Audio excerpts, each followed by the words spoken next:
രണ്ട് വാക്ക് please. Trailer കണ്ട ശേഷം എന്താണ് മമ്മൂക്കയ്ക്ക് തോന്നുന്നത്?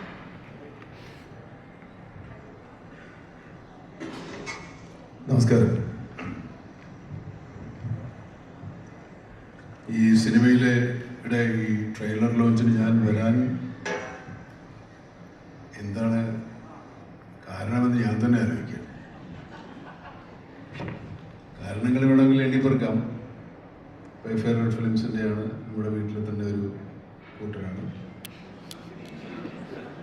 ഇതിൻ്റെ സംവിധായകൻ എനിക്ക് പരിചയമില്ല, വേറെ ആരെയും വലിയ പരിചയമൊന്നുമില്ല, നിർമ്മാതാക്കളെയും പരിചയമില്ല. വൈഫെയർ ഇതിനു മുമ്പ് വേറെ ഒരുപാട് പടം കൊടുത്തിട്ടുണ്ട്, എവിടെയെങ്കിലും ഞാൻ പോയിട്ടില്ല. പക്ഷെ ഈ പടത്തിന് വന്നത് എന്താണെന്നാണ് ഞാൻ ഈ പടത്തിന് വിളിക്കാൻ വന്നപ്പോൾ എന്ത് ധൈര്യത്തിലാണ് വിളിക്കാൻ വന്നത് എനിക്ക് അറിഞ്ഞുകൂടാ. കാരണം ഞാൻ വേറെ എങ്ങും പോയിട്ടില്ലാത്തതുകൊണ്ടാണ്. എന്നെ പേടിച്ച് ഞാൻ കടുവ പോലെയൊന്നുമല്ല. പുള്ളി വന്ന് ചുമ്മാ ഒരു രസം, എനിക്കങ്ങനെ ഒരു കുഴപ്പമുണ്ട്, കഥ ചകഞ്ഞ് നോക്കുന്ന പരിപാടി. ഞാൻ ഈ സിനിമയുടെ കഥ ഇങ്ങനെ ചകഞ്ഞ് കഴിഞ്ഞ് കുറേ കഥ ഇങ്ങനെ ഏകദേശം അവസാനം വരെ പറഞ്ഞു. എനിക്ക് കേട്ടപ്പോൾ എനിക്ക് തോന്നിയത് സിനിമ പൂർണ്ണമായിട്ട് ഇവിടെ പറയുന്ന പോലെ തിയേറ്റർ സ്ക്രീനിൽ വന്നാൽ ഇതുവരെ ഇങ്ങനെ ഒരു സിനിമ ഉണ്ടായിട്ടുണ്ടാവും.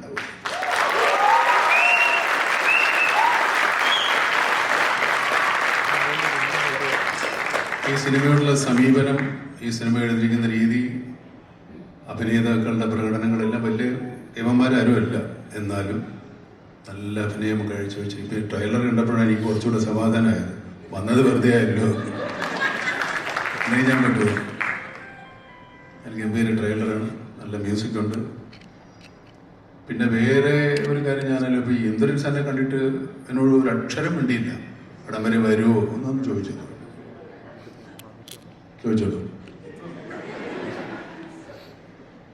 ഞാൻ ഇന്ദ്രൻസ് ആദ്യകാല സിനിമയിലേക്ക് അഭിനയിക്കുമ്പോൾ ഇന്ദ്രൻസിൻ്റെ ഒരു കൈൻഡ് ഓഫ് ബോഡി ഷേമിങ് റോളുകളാണ് അദ്ദേഹത്തിൻ്റെ. അത് അന്നത്തെ കാലം.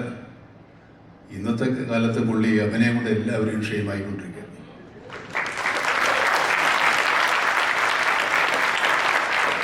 ഞാൻ ചില സിനിമകൾ അദ്ദേഹത്തിന് കാണുമ്പോൾ അന്ന് വിട്ടിരുന്നു പോയിട്ടുണ്ട്. അദ്ദേഹത്തിന് ആൾക്കാർ കളിയാക്കി പറഞ്ഞതൊക്കെ അദ്ദേഹത്തിന് ഭയങ്കര പ്ലസ് ആകുകയാണ്. എല്ലാ കുറവുകളും എല്ലാം അദ്ദേഹത്തിൻ്റെ ക്വാളിറ്റികളായി മാറുകയാണ്. ഞാൻ കുറേയേറെ സിനിമകൾ ഇടയ്ക്കിടയ്ക്ക് ഞാൻ കാണും. ആ പമ്പ് സെറ്റ് സിനിമ, അതിൻ്റെ പേര് പമ്പ് സെറ്റ്, പേര് ഓർമ്മയുണ്ടോ? എന്തോ പമ്പ് സെറ്റ്, എന്തോ പമ്പ് സെറ്റ്, പമ്പ് സെറ്റ് എന്ന് പറഞ്ഞ സിനിമയാണ്. നെല്ലധാര പമ്പ് സെറ്റ്. അത് നിങ്ങൾ എത്ര പേര് കണ്ടോന്ന് എനിക്കറിഞ്ഞില്ല. നല്ല രസമുള്ള സിനിമയാണ്. പിന്നെ ഒരു സിനിമയുണ്ട്,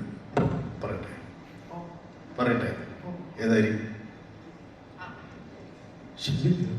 ഷെനികാന്ത്, കുട്ടൻ്റെ ഷെനികാന്ത്. നിങ്ങൾ ആരെയും കണ്ടിട്ടുണ്ടെന്ന് അറിഞ്ഞൂടാ. എന്നെ കളി അയാൾ കളിച്ചിരിക്കുന്നത് നിങ്ങളാരും വിശ്വസിക്കുന്നില്ല. ഇങ്ങനെയുള്ള ഒരാളാണ് കാലനായിട്ട് അഭിനയിക്കുന്നത്.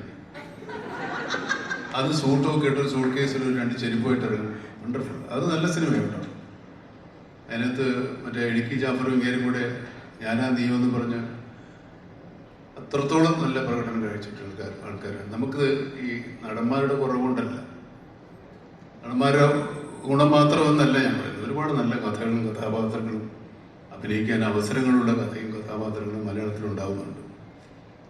അത് നമ്മുടെ ഭാഗ്യമോ നമ്മുടെ പ്രേക്ഷകരുടെ ഭാഗ്യമോ അവരുടെ സഹകരണമോ പ്രോത്സാഹനമോ ഒക്കെ തന്നെയാണ് എല്ലാ സിനിമയും അങ്ങനെ വളരുന്നത്.